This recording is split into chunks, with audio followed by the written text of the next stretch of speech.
Hey, what's going on? It's Bill Burr, and it's time for the Monday Morning Podcast for Monday, August 26, 2024. What's going on? How are ya? How's it going? Oh, sorry, that was a little too loud. How's it going? Saw the whole thing turn red there.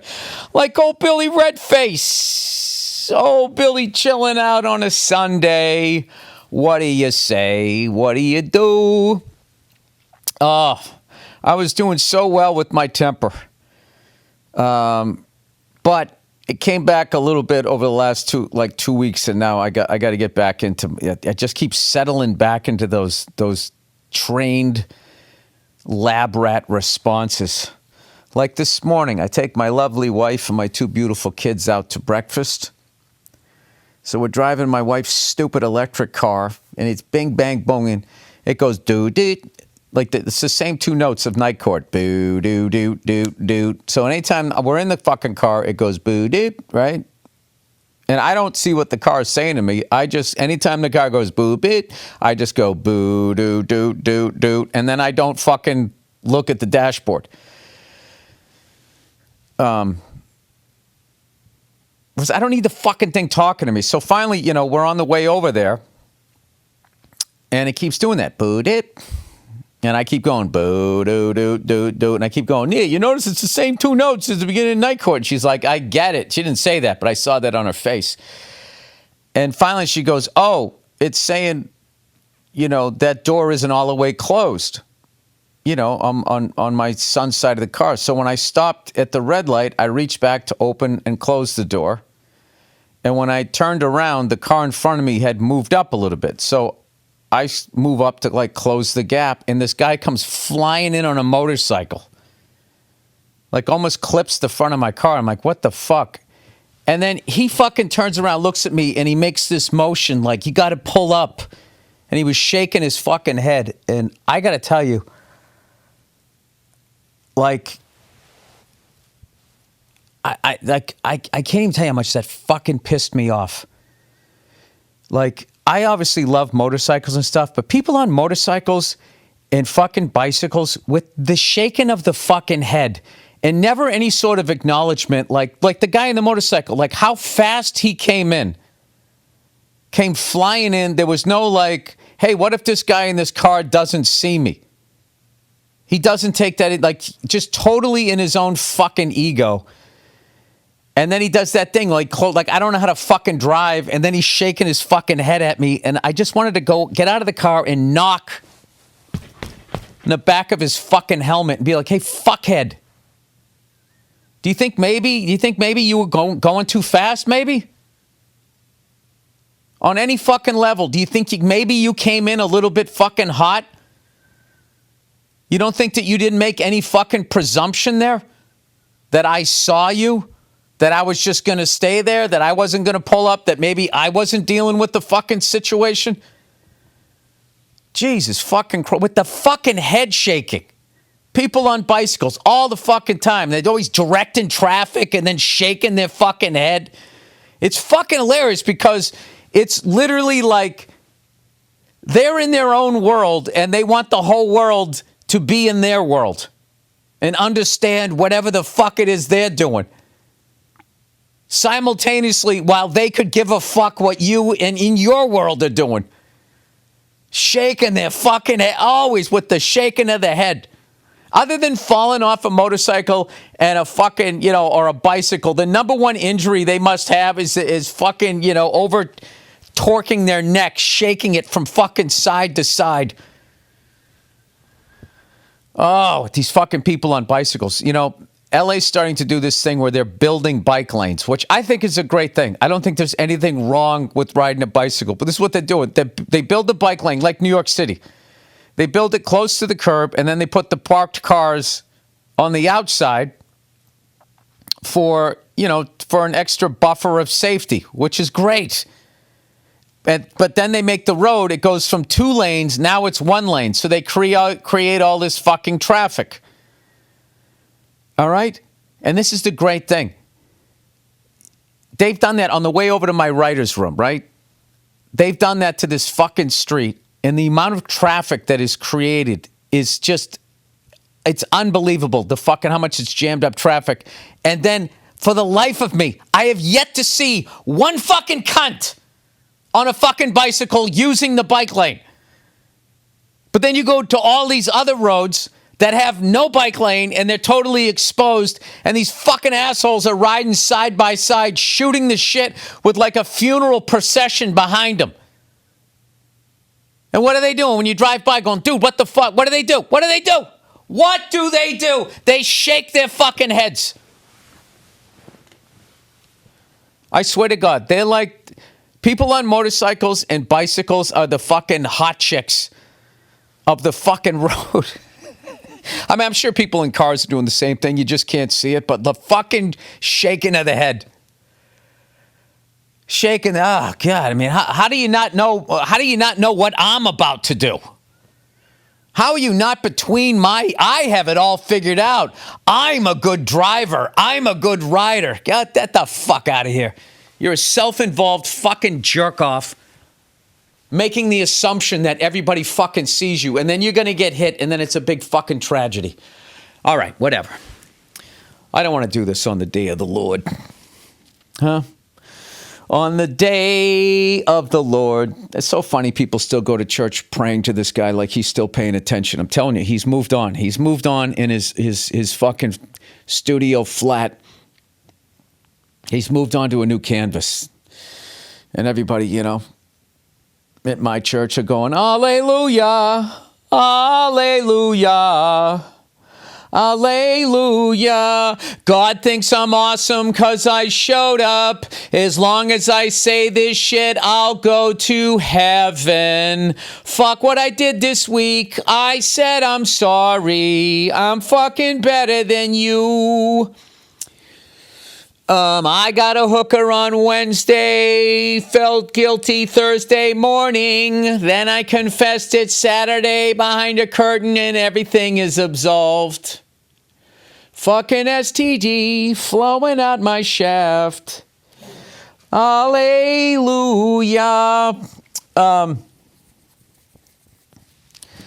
Anyway, I've been doing stand-up lately. I'm getting back. I was like dangerously fucking falling off, going the other way there, right?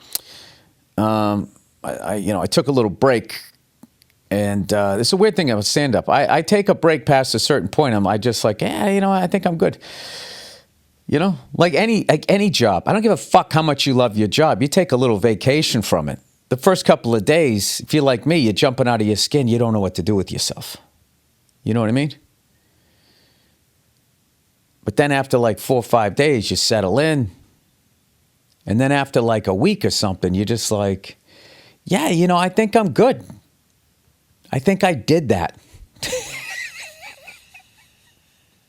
I don't want to go back.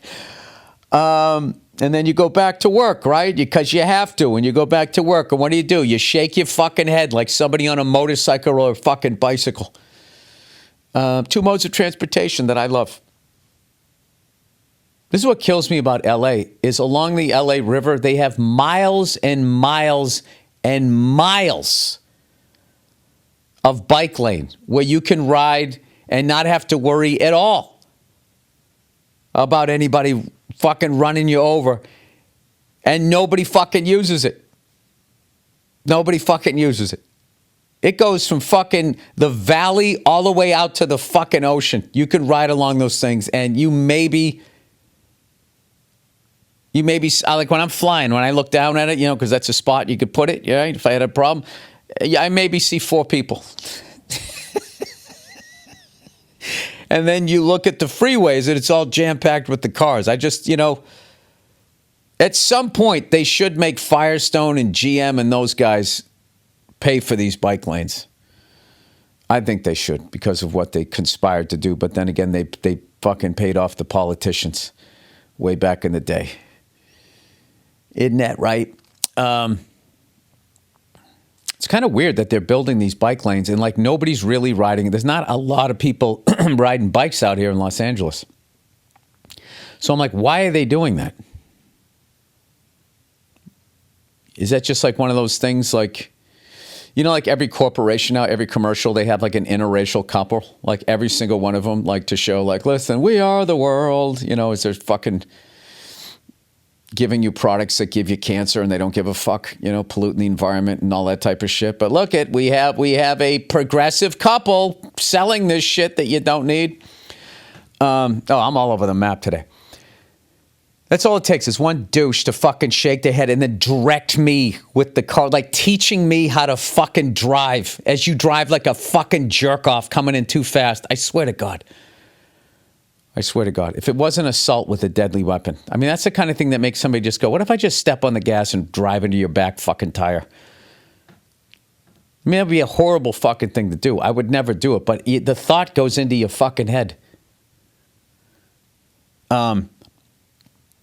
Anyway, the hell was I talking about? Oh, these bike lanes that they're building out here. So I feel like they're just doing this to show that they're to cover their ass when global warming gets even worse. To be like, we tried, we built bike lanes, you didn't use them.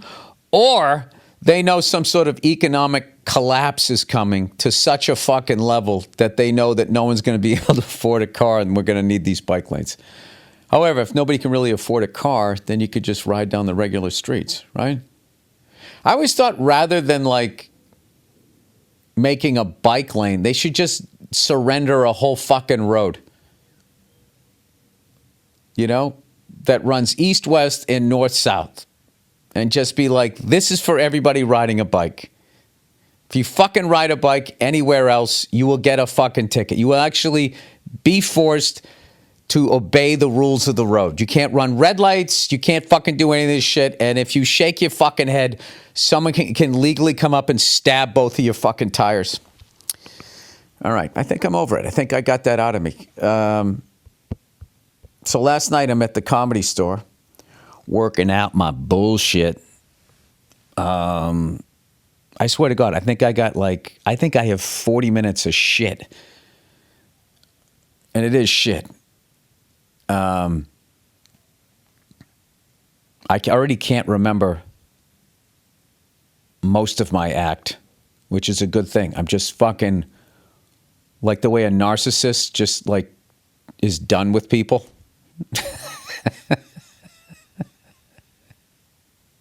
And gets a new batch. Here's one for you, because I'm obsessed with narcissists, so I can fucking avoid being in relationships with them. If you know somebody who's a narcissist, if all of a sudden out of nowhere they're just being super nice and not fucking, you know, dumping their shit on you and actually asking you about you and all of that type of stuff, what that means is they've worn out everyone in their life and they're looking for a new batch of people. So they're doing that what do they call it, love bombing or something? And they just start complimenting you and doing all of it. You're like, oh, you know, I know what you're doing. I know what you're doing. Your little fucking roller coaster ride. Everybody got off at the last stop. Now you need a whole new train of fucking people to get on board that you can just fucking wear out. Well, speaking of those fucking rides, Six Flags, who somebody should say they should call that park Six Red Flags. I don't think I've ever seen a fucking amusement park that has more goddamn problems with their fucking rides. They have one down in Mexico, and there was some sort of crazy weather, so they just had to shut everything off so no one would get electrocuted. These people were like stuck up on the rides. It seemed like they did the right thing, and they got people off the rides quick enough. But me and my wife got stuck on one of their Superman roller coaster rides, and it wasn't working. And the guys came over to the fuse box in the all yellow beekeeper suits, and they got it fixed. But I got to tell you, man, it was starting to get like, all right, control your breathing. Don't get claustrophobic. Just chill out. You're fine. You have plenty of water. You have plenty of food. You got a lot of time. They're going to get you out of here. I was starting to go into that as my wife was like starting to freak out. Which was starting to make... There's 2 times in my life my wife really got in my head and started making me go into a panic. It was when we got stuck in Jersey at that fucking shithole, Six Flags. And that time I was in Springfield, Massachusetts. I got off this roller coaster and that's Six Flags. And I stood in line at the next ride.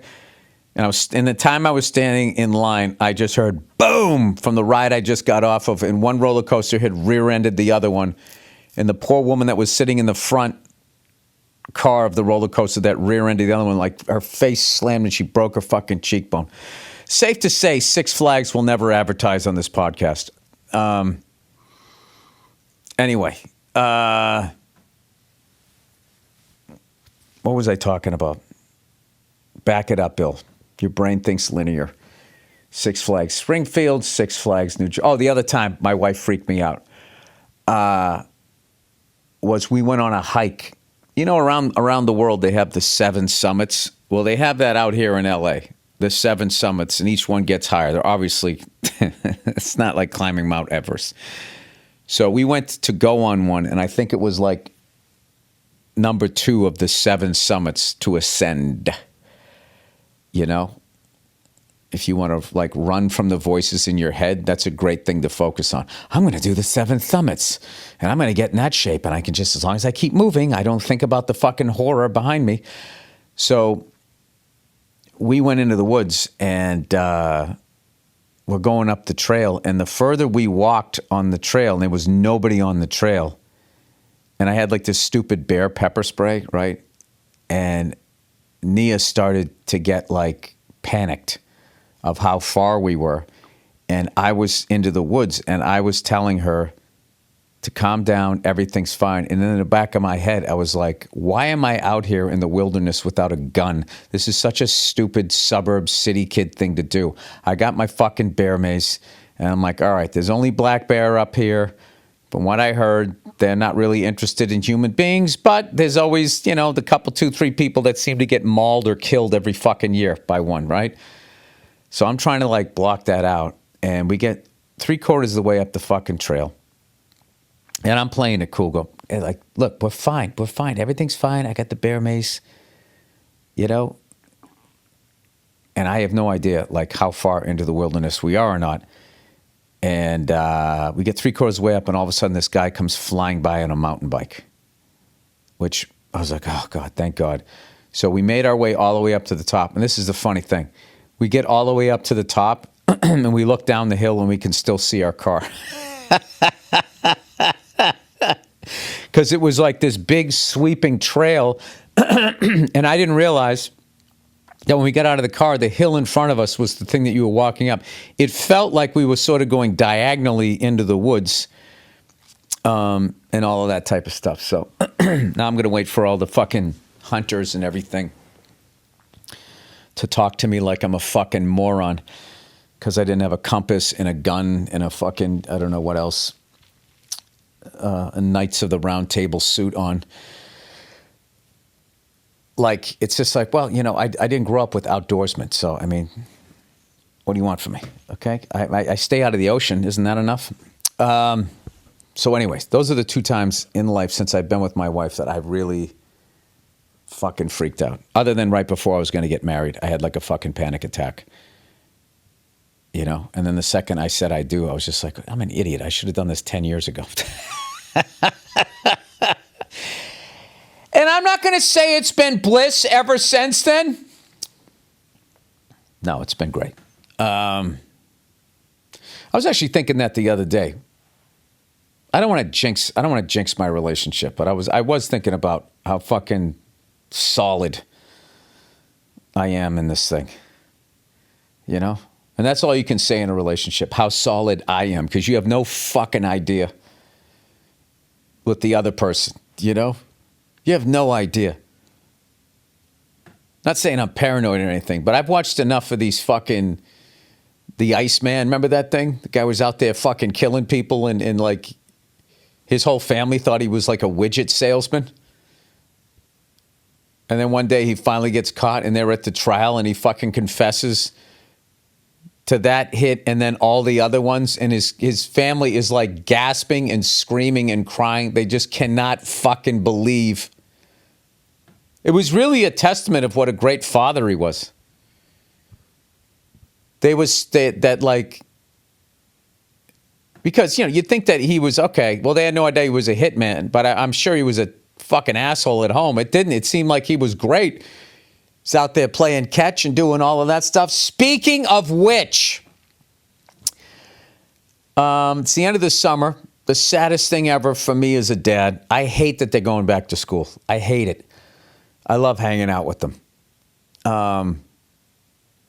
They're fucking hilarious. So last weekend, I did a daddy-daughter trip in an RV and everything. It was funny. My daughter wanted to be in an RV, and then my wife found out that we were going to be staying in an RV park. And she's like, "You're not sleeping in that. I don't want my daughter sleeping that like it was a fucking, meth trailer park. It's like it's a fucking RV park. If you can afford an RV or like fucking can rent one, you know what I mean? I mean, I'm sure it's shadier than a hotel, but she goes, no, she's sleeping in a hotel room. So now it's kind of defeated the purpose. So we ride up in this fucking behemoth, and I get like a parking spot and all of that type of stuff. And then we stayed in the hotel, and we just had like the best. She was just psyched to be in something that had like a dinette, riding up. She thought it was the coolest thing ever. And we got to see, there's a bunch of car shows. We were up in Monterey, man. It was just fantastic. And I spent like 3.5 days. It was just me and her. And we were already close. Now I feel like we're like way closer, and, just everything. It was fantastic. And then yesterday I spent the whole day with my son, and I took him over to the greatest drum shop in the world, or at least in this country, I would say, is Pro Drum Shop in Hollywood. We went over there, and he had no idea what this place was. And you park in the back, and you walk in, you have no idea. If you walk in the front, you see what it is. And I opened the door, and my son, the look on his face when he saw all of those drum kits, all of those cymbals, all the hardware, all the sticks, people playing drums. He went in there like he couldn't believe a place like that existed. You know what I mean? It's like, remember when you were like a little kid? If you like a little kid used to think, when I get bigger, I'm going to go into the toy store and buy every toy in there. Or I'm going to go to get ice cream every single day. There's those little kid things you have. It was like that look of like wonderment on his face going like, is this... Am I hallucinating? How can a place like this exist? And what I love about my son is he's not like, he gets shy every once in a while, but in general, he's like really outgoing. Comes in, says hello to everybody, and then just starts playing. He gets on this hi-hat, and he's opening and closing it and playing it, and it doesn't sound bad. And he's just looking at all the drums, and he's got this smile on his face, and he's hitting the drums. And he's looking at me, and he was beside himself. And I had like this plastered on, like ear to ear grin, just watching him. I'm not saying anything. I'm just letting him take it in, and he just keeps looking back at me. I'm like, go ahead, try it out. And then he like, and I just bought some Moon Gels or something, because I got this little drum kit. I told you I bought like a little 20-inch bass drum for them to play on. And it came time to go, and he didn't want to leave. He almost started crying that he had to leave, which I hate. I was like, I'll give him 5 more minutes or whatever. But like, that's going to be like, that place, meaning that was the first time, and I videotaped him being, that's going to be a place we're going to have a lot of memories. I can already tell you. That's a major overlap between me and him. So we come home, and he's like, Dad, I want to play baseball. So I go out there and I'm throwing, I'm pitching lefty. I'm a right-hand person. I'm trying to learn how to throw lefty just because, like, I heard it's good for your brain. To like do things with the opposite hand. So I have them, switch hitting and all that. Not because I'm like this psycho dad that wants them to make it into the pros. I'm just doing it because I know their brains are growing, and I feel like that's just a good thing for that development, right? And then we went out, to the garage into my drum room, and I got the two kits facing each other. So I want to sit him down on the little one, but he doesn't. He wants to sit on mine. So I put him on mine, and he's playing and I'm playing. And then I look at him, I go, hey, buddy. And I just do a simple fill, right? I literally just go, get, gong, gong, gong, crash. So he smiles and he does it, and I just keep adding a little difficulty to it. Next thing you know, it's like we're trading fours as much as you can with like a 4-year-old, right? And then after a while, he wants me to do what he's doing. So he starts playing like his ideas. He's hitting sticks and rims and all of that. And it's, it sounds like he's playing along to a Frank Zappa song. But, I'm trying to but it's still good for me because I have to listen to what he's doing and played the rims and the sticks and all of that all at the same time. But what I loved was it just flows through him. He really, I feel like he has something. So, and then I was like him when he was in the drum store because before I even had kids, like this was like a fantasy of mine. When I was trying to fucking get over all my bullshit and make the step to get married and have a family and everything, which took me forever. The fantasy was that I would have these kids that liked music like I did, and then I could jam with them, get them into music. And what I'm hoping is eventually they meet other kids that are into music, and then dad slowly backs out of the room, and then they're off and running and having the good time that I had when I was growing up, because there was nothing like that, man. I remember when being a kid, and like everybody used to always come over to our house because I had the drums, and that was like, as opposed to just bringing an amp and a guitar, it was way easier to do that than for me to lug all my shit out. So they used to come over there, and that would be like, it'd be just like the best thing, because they come over and it's like, what songs do you know how to play? And just trying to have to figure it out.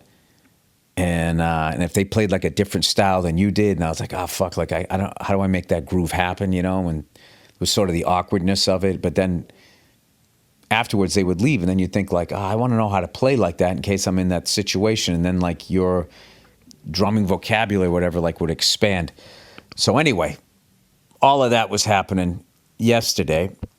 And on the weekend before, I got to hang with my daughter. And then, like, now they're going back to school. Go back to school tomorrow or today. Today in the podcast, they start fucking school. And I am as sad as I was back in the day when my summer vacation would end. Like, fuck, back to school. You were excited for two reasons. One, you had new clothes. The only time of year you had new clothes. Everything was too fucking big. Your shoes were like one size too big. Your pants were all fucking, all ruffled up down the bottom. You'll grow into them, right? And then you get to see all your friends. You get to see the girls you have crushes on. It was just the fucking best. But then you just sit there and you'd meet your teachers and you'd get the books. And there'd always be a couple, one or two cool ones. Then you just had the whatever ones, and then you just had that one, you're just like going, all right, this is going to be the one I'm going to get. I'm not going to do good in this class, and this teacher's going to hate me and separate me from my friends. And like clockwork, that's what happened. I remember I had this teacher in third grade, and by October, she had me and my three friends, like, you had like, whatever, 4 or 5 rows of desks. This is back when there would be like 30 kids per class, when there was a bunch of kids. And she had us sitting in all 4 corners so we couldn't look at each other. So I was in the front desk closest to the door.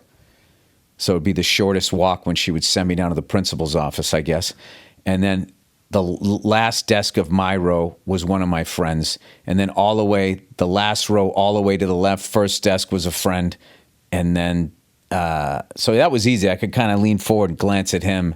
And I could also see the kid diagonally behind me, but the dude way behind me, I could never see him. But I would just look over. I still remember the second she would turn away, but it was hard. No. Was she a lefty? I think she was a righty, so she had her back to me. So it was hard for them. You know what I mean? It's like I was on third base, they were on first base, so they couldn't really have a long lead. So then it was kind of on me to be like the fucking class clown or whatever. And that's what I did. That's what I did when I went to school, and that's why I didn't study in school. And if I can tell you guys anything, I mean, I know a college education. I don't even know what the fuck it means right now, other than a bunch of debt. But I will tell you,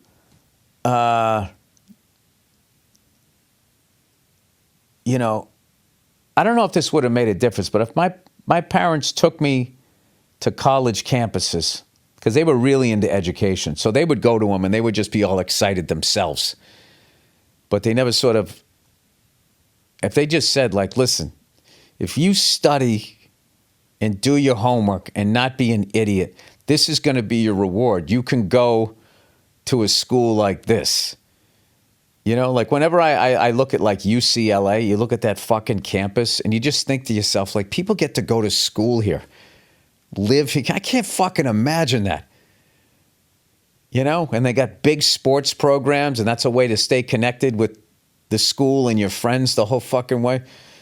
I don't know. That's not the path I ended up going down. So I don't know. I guess it all, you always say, you know, it worked out how it was supposed to work out. It's like, no, that shit happened and now you're here. And just to make yourself feel better, I think you're just saying that shit.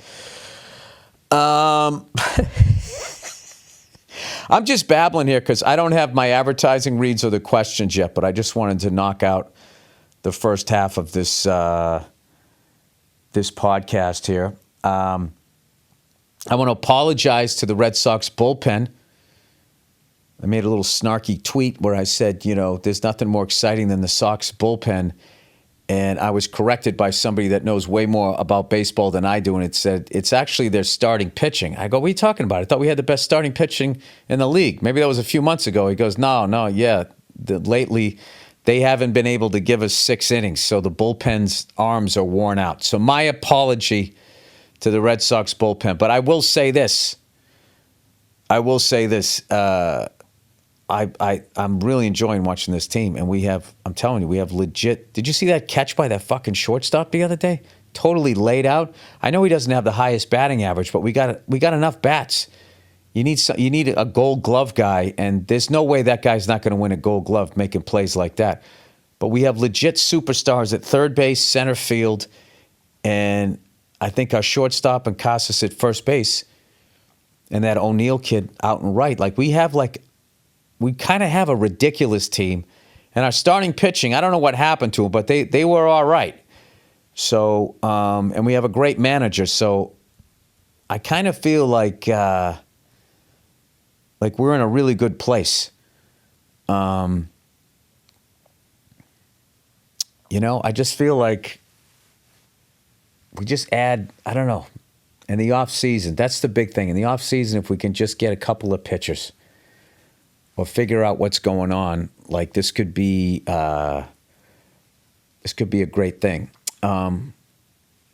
Also, this is becoming like my favorite time of year, like the playoff races and October baseball and everything. And I don't know what it is. October baseball is just my favorite thing in the fucking world. It's cold out. They extra mic up the crowds. Like, I think what would really help baseball is if whatever, like Fox baseball, whatever they used to do when they would just like, you hear the ball going into the glove and you hear like the sound of the crowd. That's like that thing, you know, with these new ballparks, you can really hear it in October, how much it changes the sound. Like old Yankee Stadium had this iconic fucking sound.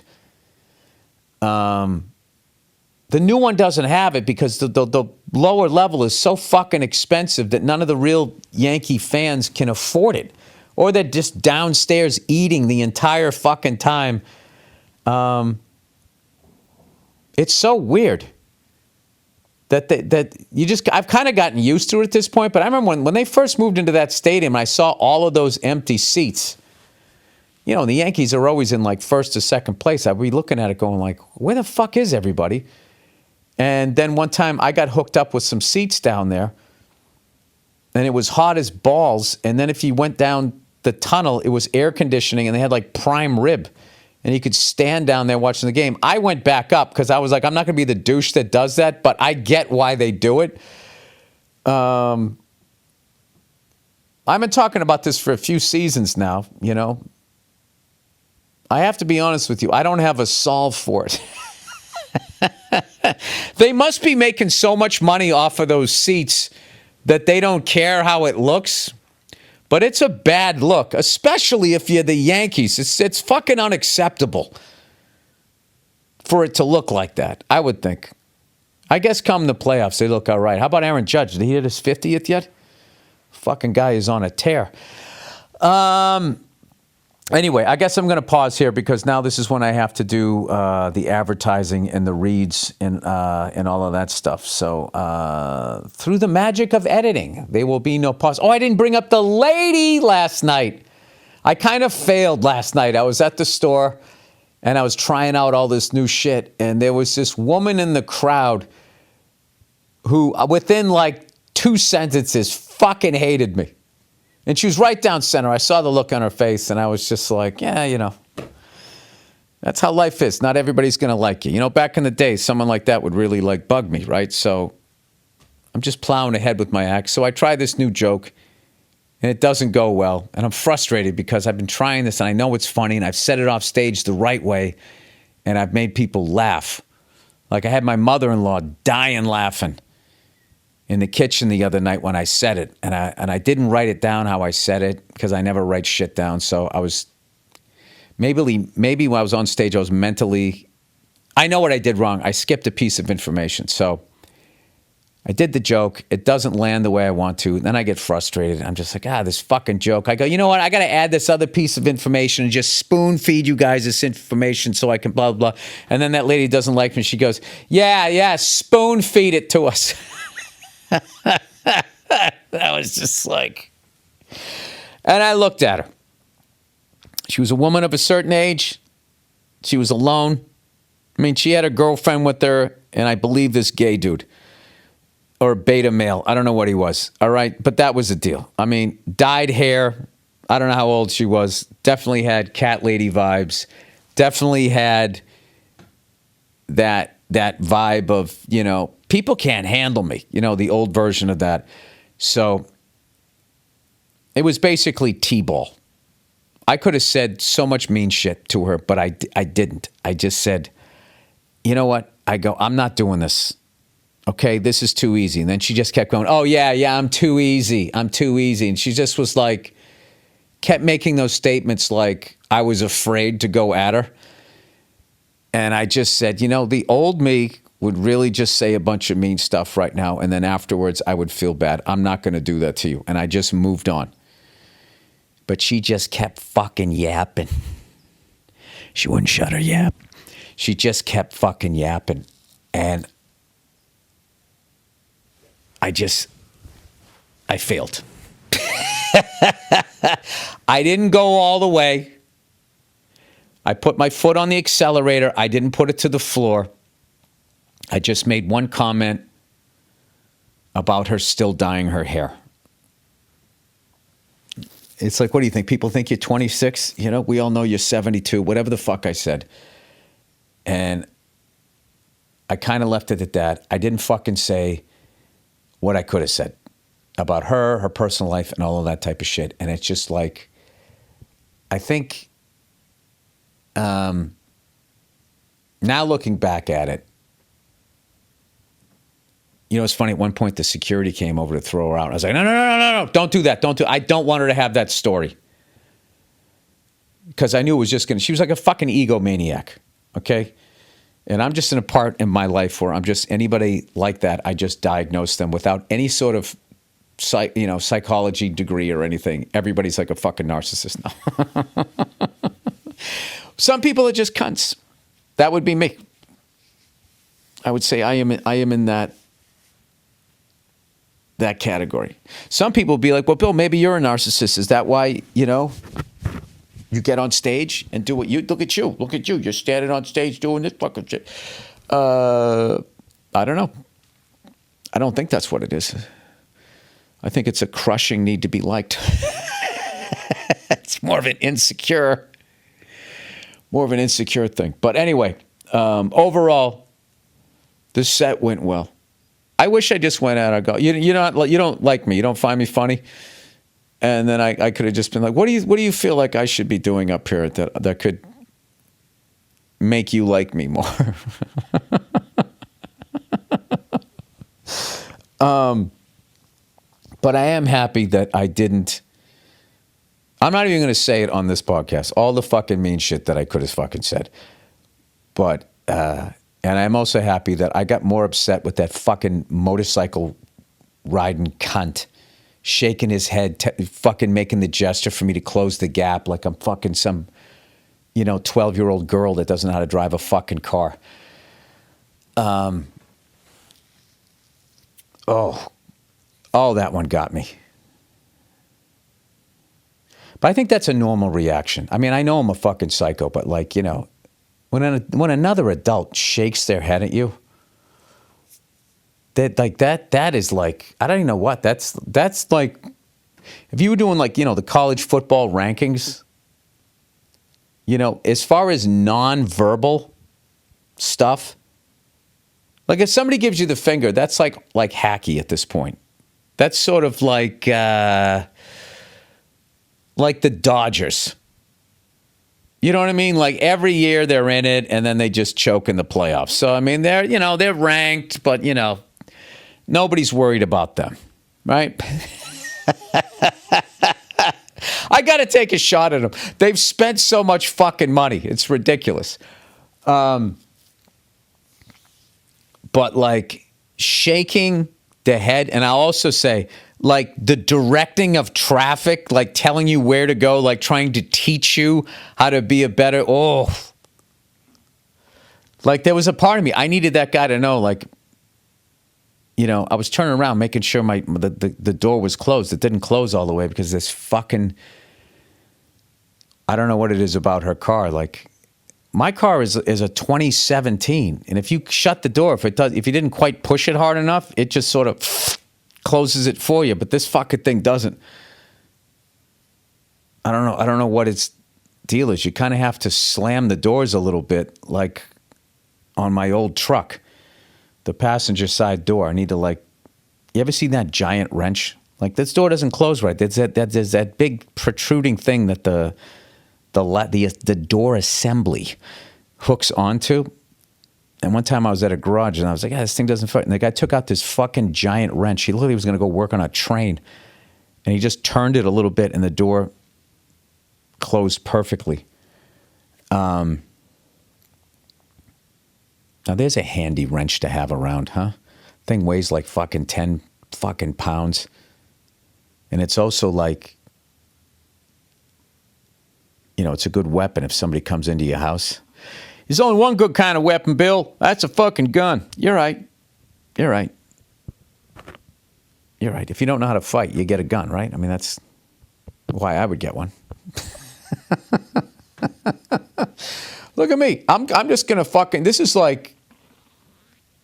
no advertising, no questions. I'm already 43 fucking minutes in. I got to shut up now because I got to do the reads here. Here come the advertising reads, everybody. A little word from our sponsor or sponsors. All right, just like that, old Billy Freckles is back. Through the magic of editing, just like I said. Okay, so here are the reads. Here are the reads for this week. Somebody new here. Oh, jeez. Land's End. If you want to energize your brand, Land's End Outfitters will partner with you to provide clothing that unites your team and makes your brand stand out. Get quality apparel featuring your logo and colors, all designed by the expert outfitters at Land's End. And with decades of outfitting expertise, Land's End Outfitters provide a seamless solution so you can focus on your business. You don't got time for clothes. You're out there crushing mom and pop owned stores. Quality, comfort, and style you can count on. For more than 30 years, some of the world's top brands have relied on Lands End Outfitters to outfit thousands of employees. They design branded apparel people want to wear that fits everybody and delivers confidence. See your logo expertly recreated on t-shirts, outerwear, and business apparel. That's a cut above the rest. You got to have it on the back like a patch, like the old days, right? Branded apparel that's anything but routine. Lands End Outfitters is the leading online supplier of branded apparel. It's such a long name. Whatever your business, they will create products tailored to your needs. Get branded apparel. We've said this. That keeps your employees comfortable and confident while creating the bleep-a-doop-a-deep-a-doop-a-doo with Lands End Outfitters. Outfitting expertise that goes above and beyond. Get email, chat, and phone support from expert outfitters willing to go above and beyond. Every business is treated like a VIP. Whether you have 5 employees or 500, set up an online store where their employees can order the apparel they need without worrying about inventory. See why thousands of brands count on Lands End Outfitters. Go to business.landsend.com/Burr, B-U-R-R, and use the promo code Burr for 20% off your order. That's business.landsend.com/Burr, promo code Burr for 20% off your order. All right. Oh, the old faithful. Look at what it is, everybody. Helix. The Helix lineup offers 20 unique mattresses, including their award-winning Luxe and Ultimate Premium Elite collections. The Helix Plus, a mattress designed for big and tall sleepers. And Helix Kid mattresses designed for growing bodies and endorsed by child experts. So, how will you not... Sorry, that just reminded me. This bit I was doing last night on Shaq when I was talking about he could get a big and tall mattress there. That wasn't the bit, though. So how will you know which Helix mattress works best for you and your body? Take the Helix Sleep Quiz and find your perfect mattress in under 2 minutes. And your personalized mattress is shipped straight to your door, free of charge. Helix knows there's no better way to test out a new mattress than by sleeping on it, fucking on it, doing whatever you do on it on your own home. That's why they offer a 100-night trial, gross, and a 10 to 5-year warranty to try out your new mattress, your new Helix mattress. And if your spine needs a little extra TLC after you banged your wife on it, every Helix mattress has a hybrid design combining individually wrapped steel coils in the base with premium foam layers on top. It sounds like one of those desserts like women are like, oh my God, it's to die for. It's just a mattress. It's the perfect combination of comfort and support. It's like a nice bra for your back and your ass and your head. It's even recommended by multiple leading chiropractors and doctors, not to be confused with chiropractors, and doctors of sleep medicine. Oh, you know, they stop when they go out to the bars to talk to the chicks. What do you do? I'm a doctor. And then you mumble out the side of your mouth, sleep medicine. As a go-to solution for improving your sleeps, Helix is offering 25% off all their mattress orders and 2 free pillows for our listeners. Go to helixsleep.com/Burr. That's helixsleep.com/Burr. This is their best offer yet, and it won't last long. Ladies, just like your 18-year-old lover, it won't last long. With Helix, better sleep starts now. All right, Stamps.com. Oh, the old faithful. Work/life balance doesn't feel realistic when you're working through lunches or staying late to catch up. Free up time consumed by tedious mailing and shipping tasks with Stamps.com. Stamps.com streamlines your postage needs, making your business more efficient and putting more life into your work-life balance. Take care of mailing and shipping wherever you are, even on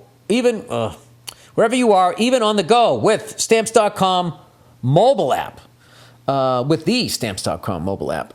From small businesses to multi-location organizations, Stamps.com handles all your mailing and shipping needs while reducing costs and increasing profits. Seamlessly connect with every major marketplace and shopping cart if you sell online. Access the USPS and UPS mailing service you need to run your business right from your computer or phone anytime, day or night. No lines, no traffic, no waiting, no bullshit. Get rates you can't find anywhere else, like up to 89% off USPS and UPS. Order shipping, mailing, supplies, labels, and even printers from your slow from your supply store when you run low. See that? My brain, it's always looking at three things at once. So instead of supply and low, it became slow store. Put life into your work. No, put more life into your work/life balance with Stamps.com. Sign up with the promo code Burr for a special offer that includes a 4-week trial plus free postage and free digital scale. No long-term commitments or contracts. Just go to Stamps.com, click on the microphone at the top of the homepage, and enter Burr. The code Burr, B-U-R-R. There we go. Finally, we're getting to what you guys want to talk about. This first one written in, people's intrusive neighbors. Hey, Billy the Butcher. Love the podcast and hope you come back to Milwaukee soon. Well, it's no secret that's one of my favorite cities. I'll tell you, I've listed them too many times. I love Milwaukee. I will try and you know what? Guess what? That's where they make all those goddamn Harleys. I will try and keep it short and sweet. Recently, we got new downstairs neighbors, and nothing has been out of the ordinary until one day I'm walking back home and see a Ring camera placed on their back door. We have to pass this door every time leaving or entering the house. So what do you like, share a common entry place? I find it intrusive because I'm getting recorded by my downstairs neighbors basically every time I enter or leave the house. And legally, the Ring camera can be there, no issue. I think you missed a word there. The idea I'm recorded every time I enter or leave the room, bring friends over to drink, they're able to pull up the video and possibly send the video to the landlord. Fuck that. I asked my roommate what he thinks about it, and he said he doesn't care. What do you think? How do I handle this situation? Am I overreacting? Anything helps. Thank you. No, I mean, you have a nice, healthy sense of privacy. It all depends on, like, how nosy your neighbors are. But here's the thing. You're not going to win this fight. You're just a tenant. You don't own the property, and nothing's going to help you. So you either move or you deal with it. I don't know. Like, I would... I'm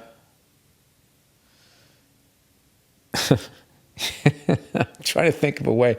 Is there like a bed sheet that you could put up and just tell your if you're sort of like in this common area? It seems like it's a duplex. Is there a sheet? Just tell them to wear a hat, have their head down, and then walk up, and then they pass the sheet. And then if they have a problem, just say, listen, man, it's, you want to film people coming in and out of your house. I don't want people to feel like they're being filmed coming in and out of mine. All right? And if they escalate it, just say, hey, man, it's none of your business who comes in and out of where I live. And then you grab them by the lapels and you say, and if you know what's good for you, you mind your own goddamn business. Here's another thing. You didn't hear this from me. How do I say this? You ever just like, as a joke when you were in high school, your buddy had something on his desk and you went over and you just flicked it off the desk and it was just funny? Maybe you still have that muscle memory somewhere in you.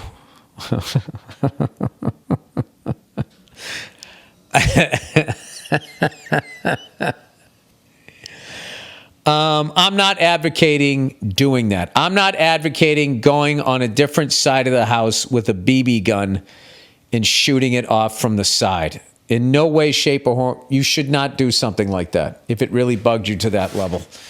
The problem is you shouldn't do that because your other neighbors probably also have them. And I also feel like people that do stuff like that, when you go to them and ask them not to, it's like they get like drunk with power, that they're doing something that bothers you and you can't stop them. Like there's an incredible feeling of no power, of powerlessness. That's why it's such a crazy time right now with everybody sort of gravitating towards like lunatics and extreme thought and everything, is because everybody feels like fucking powerless. And they just want to hear some crazy shit so they can just be like, And I was really thinking about like that mumble rap shit and everything, and how like people pretending they're on drugs or they're like on drugs is really an expression of maybe you just want to numb yourself because there's so much so many huge, crazy fucking issues going on. I don't know what it is. But anyways, getting back to the Ring camera. There's really nothing you can do about it, but you could maybe embrace it and have fun with it. And I don't know. Why don't you have some of your friends dress up like mobsters and have them just sort of acting shady and just walking in and out of your apartment? You know? Or just hire like 12 whores in 1 week and just say, I'm not going to hook up with you. Just fucking walk in and out of here. Like, because you got to understand, like, this person doesn't know who these people are and they don't know what's happening in your apartment. So you can create your own fucking Netflix series in this guy's head. That's another way to go. You could have fun with it and just create this thing where now this guy has no life because he's trying to see who's going in and out of your apartment because he thinks all this crazy debaucherous shit is going on and there's nothing. And then maybe he calls the cops. And then they go in and you got nothing but like fucking a PlayStation and, you know, beers in the fridge. Like, I don't know what you're talking about. Just be like, yeah, that guy's a weirdo, man. Yeah, he's like super paranoid. And then you just fucking, you know, police start a file on him. Or you could just move. I don't know. Out of all the bullshit I just said, I think I like the having fun with it. Like, all right, you want to fucking film everybody, see what's going on? I'll give you a show. All right, Little Women. But don't do anything. I was joking about the whole vandalizing the thing. Yeah, I just try to have fun with it or like move or something like that. And but I do like the fact that you're thinking about your privacy. And I think your roommate is wrong with, and I think that that's a problem a lot of people have where they just like, you know, hey, you know, I don't care. You know, hey, don't put all your shit online. You know, there's identity thieves out there. Hey, dude, I have no credit. I feel bad anybody steals my fucking identity. It's like, dude, they create a false credit report. And then all of a sudden, the fake you has good credit. And then when the shit hits the fan, you're on the hook for all of that stuff. So it's always a big deal. All right, here we go. All right, Little Women. Dear Billy Buttered Biscuit Balls Burr. I had a buttered biscuit tonight. I've been not doing well with my diet. I got to get back off the bread. Enough of the bread. Love the podcast and your comedy. I'm listening in North Mississippi. What's going on? SEC. Here we go. Starting another great football season. I am 47 and made a profound discovery with women around the age of 41. Get rid of those little women and get a tall woman. I am 6'3" and I've always dated women that were 5'5" or shorter, as taller women in my area weren't very common. Then I met my wife about 6 years ago. She's 6 feet tall, has legs longer than mine. Maybe they are more clear-headed because they are closer to fresh air, but I swear all of the taller women have their shit together. It's like, wow, that's interesting. And, you know, what a fun survey to do. It's like comparing larger breeds of dogs to ankle biters. Oh, my God. Yeah, well, you know what probably happens is most guys, you know, aren't, you know, the average height is under 6 feet tall, so they're intimidated to talk to her. So she's not getting the attention that these 5'5" chicks are, so she had to develop a personality. I told you guys that story one time. One of the fucking cutest, hottest chicks I ever saw on a flight. I was on my way to Cleveland. And she was just cool as shit, shooting the shit with me. And at one point I said to her, I got to admit, I don't think I've ever met a woman as beautiful and that's as cool as you are. And then she laughed. She goes, oh, I used to be fat. That's what it is. That's what it is. So maybe I thought it was just a looks thing. Now you're adding height into it. This is very interesting. So anyway, yeah, it's like comparing larger breeds of dogs to the ankle biters. Most larger breeds are noble and studious, while those ankle-biting pocket pups can't wait to lose their shit and tear on an ankle tendon. Same thing with the women. Just an observation. Take care and go peg your pudding. Hey, I would say that's a good stand-up bit if you ever did that. That's a funny idea. Because what I like about it is there's probably an element of truth to it. It is an overall generalization, and it would piss off a lot of women in the crowd unless they were cool. Well, there you go. For taller guys out there, maybe I know a lot of tall guys. They don't want to date a tall woman because they don't want giant kids. That's why one time I had a guy drive me from JFK, and I swear to God, he was like 6'10". And, you know, he's fucking just jammed in this town car. And I was, you know, first thing I said, of course, I was going, dude, how tall are you? He goes, 6'10" or whatever. And he goes, my wife's only 5'1". I go, 5'1"? He goes, yeah. He goes, I didn't want to marry tall. He goes, I don't want to have fucking giant kids. It's just hilarious. So his kids kind of averaged out around 6 feet. It's still kind of funny that you could just sort of will yourself into just like what you're looking for, you can also fall in love with. I don't know. What you're looking for physically, you know? Anyway, pregnancy fake out. Dear Red Herring, I live in California, 26-year-old male, been dating a 21-year-old. I met at work who was staying here in LA during her time going to college. We hit it off, and then she moves back to her home in Oregon, where her family is. She had mentioned being in a past relationship with another guy from Oregon here and there, reminiscing, which I thought nothing of, and went into guy mode of, I can fix it, it's fine, and persuaded our possible future together by spending a summer visiting her up north. Wait a second. She mentioned being in a past relationship with another guy from Oregon here and there, reminiscing, which I thought nothing of, and went into guy mode of, I can fix it, it's fine. Oh, so you didn't like her bringing that up. And pursued our possible future together by spending a summer visiting her up north. The fresh air and scenery there was as breathtaking as being in love. A good time was had, and we made future plans going forward to continue with me moving in at her place. We part, and I return to LA. Weeks later, she calls me at home and announced she is pregnant. And I'm the father, to which I respond very supportingly with anticipation. Wait a minute, in 2 weeks she knew she was pregnant? Ugh, I had somebody do this to me. Turns out she made a mistake and wasn't pregnant after all, instead calling it a myopic pregnancy. The fuck does that mean? Which should have been a clear warning there of playing games. Did she just say that to see what you would do? So we keep in touch while working out the logistics. Did you just hear my voice get quieter? I'm getting nervous. So we keep in touch while working out the logistics of having a consistent life together as a serious couple. Parentheses, relocating jobs, home life, etc. A month goes by. She calls and lets me know she had hung out with friends at a pool hall recently where mutually her ex was also a part of the group. Dude, 1,000, 2 1,000, 3 1,000. Look, if nothing, look, reach, pull. That's all I'm thinking right now. That was the instructions the one time I went skydiving, static line. Arc 1,000, 2 1,000, 3 1,000. Look, you're looking for the chute. If nothing, look down at your reserve, reach, pull. Get the fuck out of this, dude.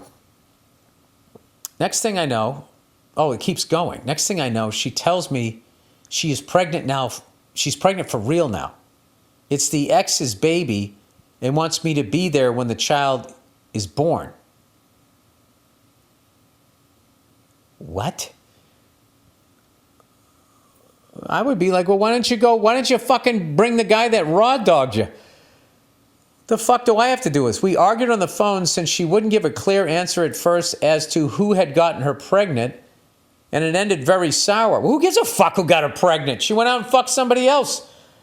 What hurts the most is I still wanted to be friends with her since that's how our time originally started so well. I feel distraught and used. Well, yeah. And want to know, what would Bill do?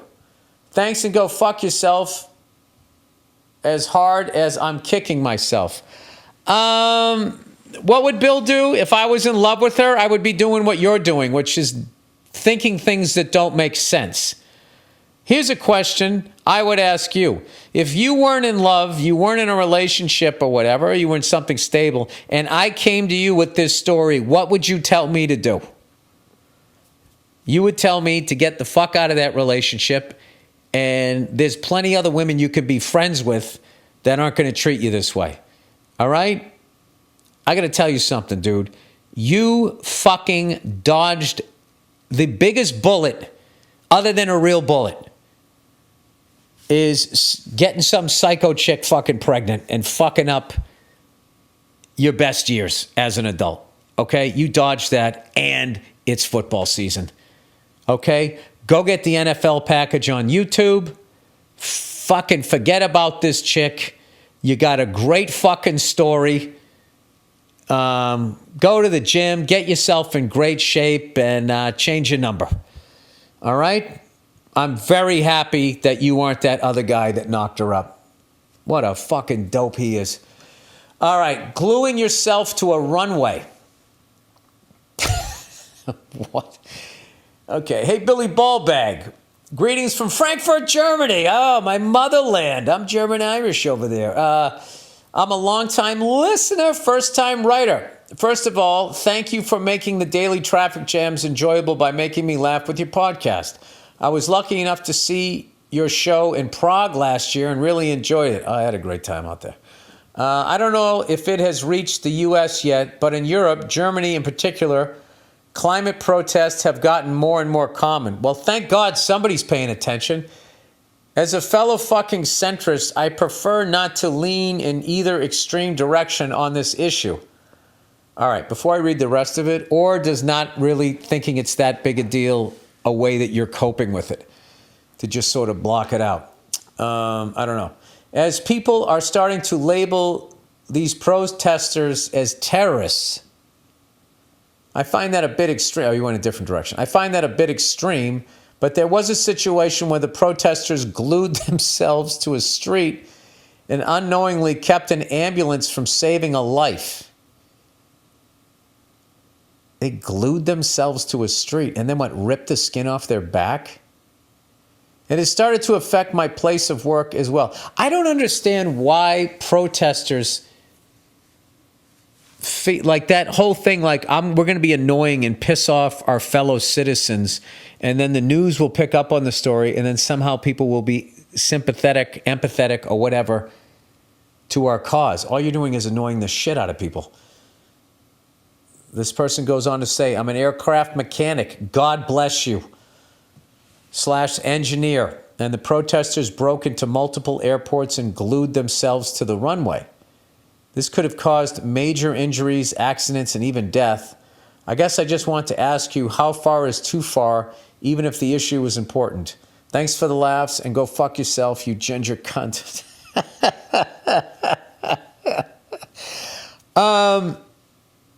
Forget about how far is too far. It's not effective. I 100% agree with their cause, but I didn't even see them do that shit, and I fucking hate them. They're idiots. Why are they ruining people's days? Are they gluing themselves to streets and runways because of the emissions? That's just not the way you get your point across. I mean, if you took the same style parenting, you know, that's just a one-way ticket to fighting your son in the front yard in front of the neighbors one day when the kid is 16. I agree with the cause. Something definitely needs to be done, but that's not the way to go about getting your message across. So, you know, but things like that attract crazy people. That is sort of a weird psychological thing. Why normal people don't, I guess they're more reserved. I don't know why regular people don't just have like a nice protest and be like, yeah, hey man, we're not trying to glue ourselves to anything. We're just like, no, this is going on. We should work on it. Here's some information. Here's some ways that you can do this. And here's some politicians you can write to. Sorry, I'm yawning. Just like that. Instead of fucking screaming in megaphones and being fucking idiots about it. Anyway. Dio documentary. Bonjour, Monsieur Rouge. Bonjour, Monsieur Rouge. You've gotten check you got to check out the documentary about Ronnie James Dio from 2022. It's called Dio, Dreamers Never Die. All right, I'm all over that. I love Vinny Appice. Such an underrated fucking drummer. He is a fucking monster. And he's got such a killer groove. And his drum solos, just the way he puts his ideas together. He that guy's the real deal. Anyway, it follows his entire life and career from Elf to Rainbow to Black Sabbath, and ultimately leads up to the formation of the band Dio. I had no idea he started as a trumpet player, then as an Elvis-style crooner in the late 50s, early 60s. His background as a trumpet player transferred perfectly to his singing. Very cool history. Well, so many of those musicians, those original sort of wave of rock stars, was what was so interesting is that they had a jazz background combined with rock and roll, and like they had all of that stuff, and that's why those fucking drummers were so goddamn good, I think. And then also, you know, you had to play by listening to the records, and you developed your ear. And then there was like just pockets of musicians feeding off of each other that would create new sounds and new styles, where, you know, the internet, Instagram and everything has created just one giant town, which is weird. I guess within Instagram, there are like different areas you can go into with music. Oh my God, I'm yawning my ass off. Sorry, in different areas with music, but I feel most people are grabbing from the same area. You know, the people with the most views just keep coming up in your, whatever the fuck you call it, your little scrolling thing there. Anyway, continuing. I had no idea. It's also directly covers the death of heavy metal following the introduction of grunge with Smells Like Teen Spirit, which I know you've talked about on the podcast. A must-see if you haven't already. Go love yourself. All right, I'll definitely check that out. You know, I'll be honest with you. I thought like I always kind of thought Jane's Addiction, the Ritual album, was sort of the thing. That, to me, was sort of the writing on the wall that this new amazing music was coming. And, oh, God, I hate to fucking say this, but, like, I've really been listening to a lot of grunge, and it holds up a lot better than a lot of that fucking, you know, some of the hair metal shit that I was listening to. Some of the lyrics are just like, oh, boy. Oh, boy. Yeah, it got a little... The 80s are weird. They're really fucking weird, you know? There were a bunch of good bands. But there was a lot of fucking... I don't know what was going on. And that in rock, in metal, in sort of that post-punk, like new wave... And just, I don't know, just a lot of that. But then there's also some great shit in there. I don't know. I've never been able to like figure out the 80s because the age I was. I'm just like too close to it. And like every song that I hear takes me back to this fucking memory of being a kid when I had like no responsibility, no credit card, no debt, no nothing. So like shit that I didn't even like in the 80s. If it's from the 80s, I just, when I hear it, it brings a good memory and I smile. So I don't know. I don't know how to fucking wrap my head around that. But like, I've been listening to some Stone Temple Pilots, you know, that Nirvana record, man, that is the sonically, like how that Smells Like Teen Spirit, that record, Nevermind, just the sonic experience of it is fucking incredible.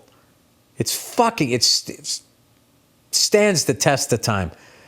And I finally listened to Pearl Jam, that 10 album, and I really liked that too. And I'm just going like, wow, man, I should have been, I just wasn't old enough to be open-minded. But I always liked Soundgarden and I always liked Alice in Chains. I kind of, the thing that happened with Nirvana was in that Smells Like Teen Spirit, he takes a solo and he starts making fun of tap-on solos. And in the words of Michael Jordan, I took offense to that. And the thing about it was, though, now looking back, he was actually right to make fun of it because it had totally just spun out of control, where a lot of the solos being taken were like notes for notes' sake. But there was, I will say this, those guitar players of the 80s, I don't give a fuck what you say, they could fucking play. They could fucking shred. Fucking shred. Out here in LA, dude, you couldn't walk 2 steps without bumping into somebody that could just fucking shred. I don't think there's ever been like a definitive sort of historical documentation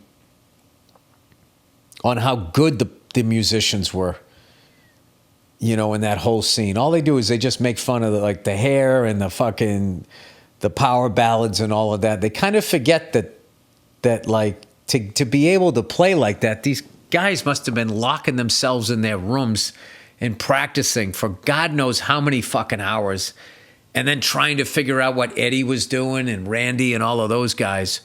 It's really amazing, but I don't know. It took me a long time to fucking grow up when it came in a bunch of areas. Forget about like listening to music or whatever. So I can not be a douche and actually gave grunge a chance, and it's fucking great. All right, there. 30 years later, the apology. I was 100% wrong. I was just being a baby because there was no more fun birthdays, you know? 16, I got my license. 21, I turned of age. 21 and a half, I got arrested for drinking and driving. And then it was just fucking downhill after that. And then grunge came in and took all my bands away. Hey, it was a rough time for old Freckles there. All right, that's the end of the podcast here. Yeah, that's it. All right, I hope you enjoyed it. I hope you have a wonderful week, and go fuck yourselves, and I'll check in on you on Thursday.